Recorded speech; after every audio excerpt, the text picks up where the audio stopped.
Hi everyone, I'm Mrs. Hanson and I'm going to be reading chapter 28. You can't just ignore the laws of mathematics. Here we go. One by one, family members arrived. One by one, they got out of their cars and without even a beat's hesitation, started yelling at members of the other family. Adults standing there in their supersuits, shaking fists and spitting. There was even the occasional headlock and chest poke. Juanita, Benny, and I just stood there. Dad, who had apparently been caught in a yelling match with a Johnson, finally spotted Benny and me and seemed to remember why he was there. He threw his hands up into the air, spun on his heels, and walked over toward us. I thought you said you were in trouble. We all lost our powers again on the way over. Ah! He pointed at Juanita. I see you've captured a Johnson. Is she the trouble? He shook his fist. Juanita's dad was standing close. You think 3 Baileys are enough to capture my daughter? Mr. Johnson turned his head and spit. I hate to tell you this, but she has you outnumbered. How could we be outnumbered? Dad asked. There are 3 of us, and 1 of her. You can't just ignore the laws of mathematics. I rolled my eyes. Dad, this is Juanita Johnson. She helped us. She helped you? You mean with this? Dad motioned at the burning tower. Yeah, that sounds about right. Anytime a Johnson helps out, Dad made air quotes with his fingers, this is usually how it ends up. Although, I have to admit, that's a really nice fire. Juanita's dad stepped forward with his finger raised.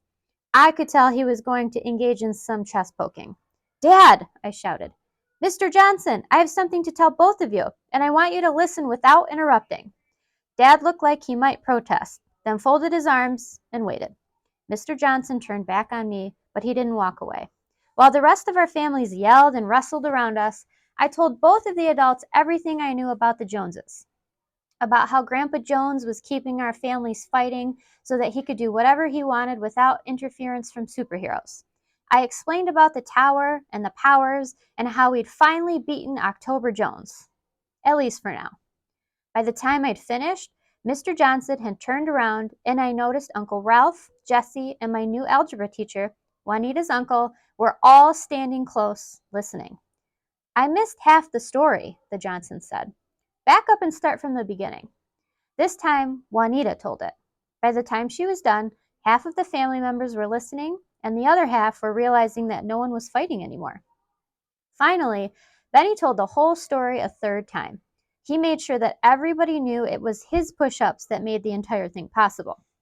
When Benny finished, everyone looked stunned. Dad was the first one to speak. The thing I don't get is why only you new heroes lost your powers in the beginning. Why didn't we all lose our powers? I had wondered the same thing. All I can figure is that maybe they hadn't perfected their technology. Maybe Benny, Juanita, and I were the guinea pigs.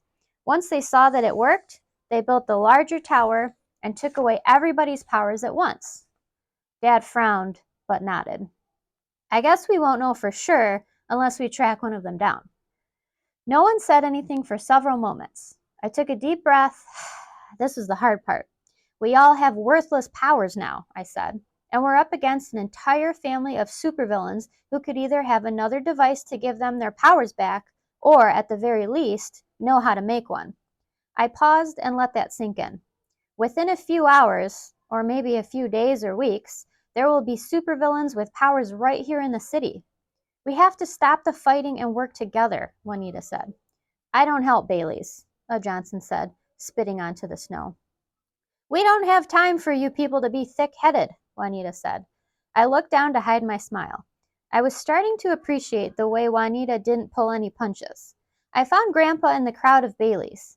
Grandpa, I said, you are the senior Bailey here.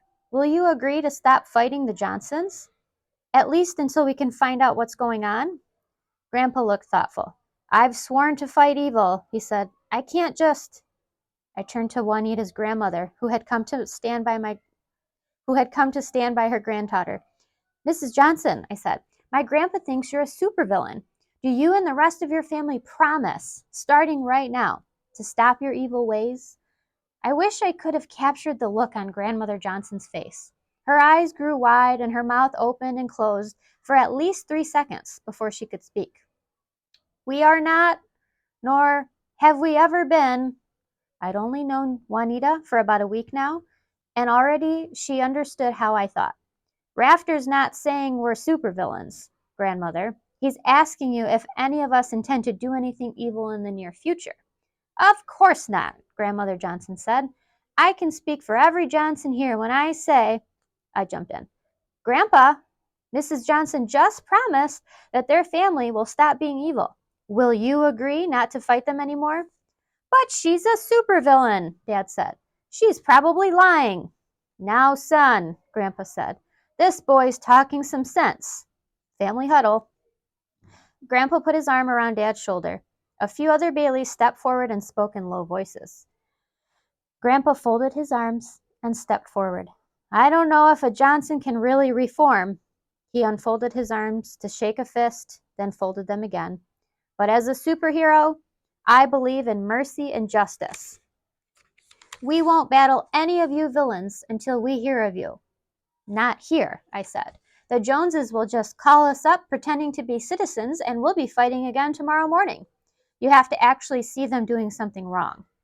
Grandpa folded his arms and blew air through his mustache. Okay, until we see them doing something worth battling against. Done, I shouted. Mrs. Johnson, will you agree to the same thing? If my family promises not to do any more evil, will you promise not to fight us? Grandmother Johnson stared at Grandpa, and her fingernails tapping her glass cane. I must point out, Dad said, raising a finger, that our family has never done any evil in the first place. Grandmother Johnson continued to tap her fingernails and then turned to Grandpa.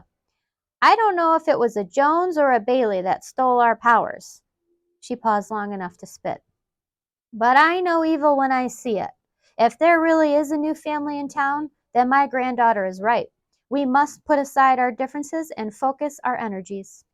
For a moment, no one said anything. I felt like I was trying to catch a bubble without breaking it. I'll be watching you, Mrs. Johnson, Grandpa finally said. And I you, Mr. Bailey, Grandmother Johnson replied. With that, she turned and walked toward one of the cars. In a moment, both Baileys and Johnsons had separated and were walking among themselves. Dad came over and put his arms around me and Benny. I'm proud of you boys. Let's get you home and you can tell me all about your first battle. I'm sorry I missed it. We'll be there in a second, Dad, I said.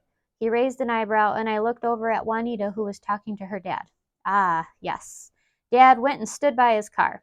Juanita left her dad and came over to stand by me and Benny. For a moment, none of us said anything.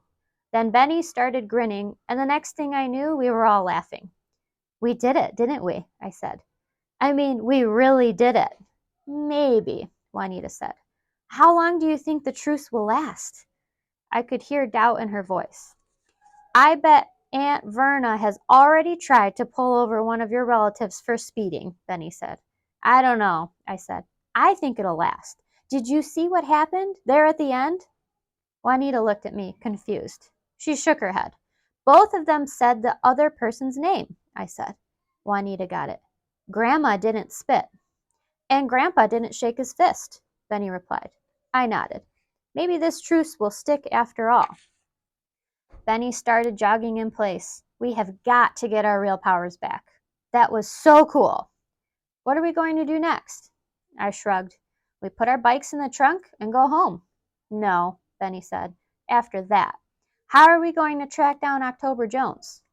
Juanita looked at me, waiting for an answer. There was so much to do, and I didn't know where to start. I looked from Benny to Juanita and then smiled. We'll wing it. All right, and that is chapter 28. You guys have one more chapter left to go. Keep up the great work.